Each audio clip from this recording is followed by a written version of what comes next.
In this lesson, we're going to look at how to factor binomials. There are really only two ways that you can factor a binomial. The first way is by using the greatest common factor, by factoring out the greatest common factor. The second way is by using a special rule called the difference of two squares rule. So let's first look at greatest common factor. Okay. Now really, anytime you're factoring a polynomial, and I forgot to mention, make sure that you write down your essential question and set up your notebook. Anytime you factor a polynomial, the first thing you always want to do is look for a greatest common factor. Okay? And it gets a little bit trickier with the variables. Okay? But when we look at these two terms, okay, so number one, 48 and 34, all that they have in common is a 2. But we also have to look at the variables. This one has 2 x's, this one has 4 x's. So how many do they have in common? They have 2. So our greatest common factor is 2x squared.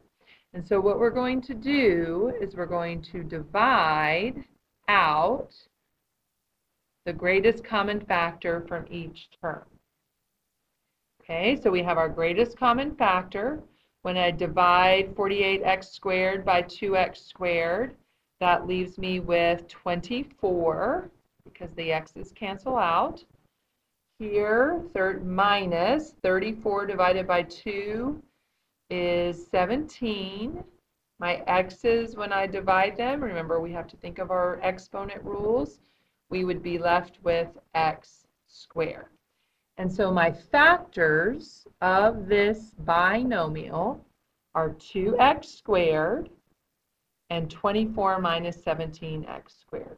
Remember, if we did it correctly, if we went back and multiplied these two factors back together, if we distributed this, it would equal the binomial that we started with.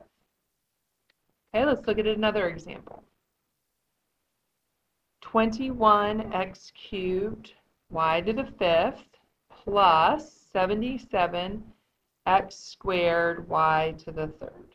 Okay, our greatest common factor. Let's look at our coefficients first. 21 and 77 have a 7 in common. My x's, I have x to the 3rd x squared, so how many do they have in common? They have 2. My y's, y to the 5th, y 3rd, they have 3. Notice each time I took the lower exponent. That's going to tell me how many of that variable they have in common. Okay, so I wrote down my GCF, 7x squared y to the 3rd, and so now I'm going to divide each term by my greatest common factor to see what binomial I have left. 21 divided by 7 is 3. My x's, I have x. My y's, I have 2 plus 11. And then look here, all the x's and all the y's cancel out. So my factors are 7x squared y cubed times 3xy squared plus 11. Okay? That's factoring a binomial using the greatest common factor. Okay? So now we're going to look at the difference of two squares rule. And this one's really, really important because you have to recognize the rule. Okay? So the rule says it's called difference of two squares. So I have to have two perfect squares, so a squared, b squared, with a minus sign, difference, okay?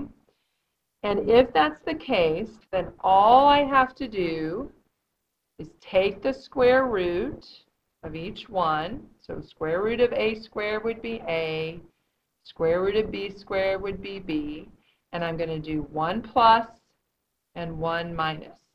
I want you to notice that here's our rule, difference of two squares.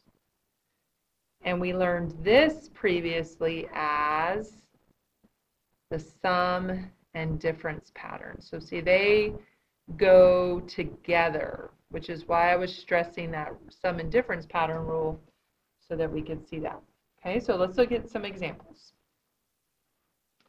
Here we have 16x squared minus 25. Now remember, it has to be minus.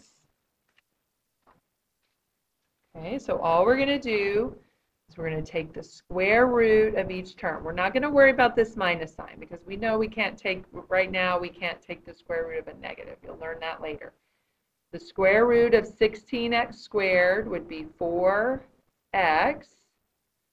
The square root of 25 would be 5. So I'm going to say 4x plus 5 and 4x minus 5. And that's it. Those are my factors. The plus and minus, remember that's going to cancel out our middle term, and so that's why we don't have a trinomial there. Okay, here's another one. 36x to the 4th minus 49y to the 6th. Okay, so again, we're going to take the square root of each term. Okay, the square root of 36 is 6. The square root of x to the 4th. Now be careful about this. We're not taking the square root of 4. We're thinking, how many pairs of x's do I have? We have 2 pairs of x's. Okay, here the square root of 49 is 7. The square root of y to the 6th. How many pairs of y's do I have? I have 3 pairs of y's. So 6x squared plus 7y cubed and 6x squared minus 7y cubed. Okay. We're going to stop with that. So very important, make sure that you have these notes done, and we will pick up where we left off tomorrow.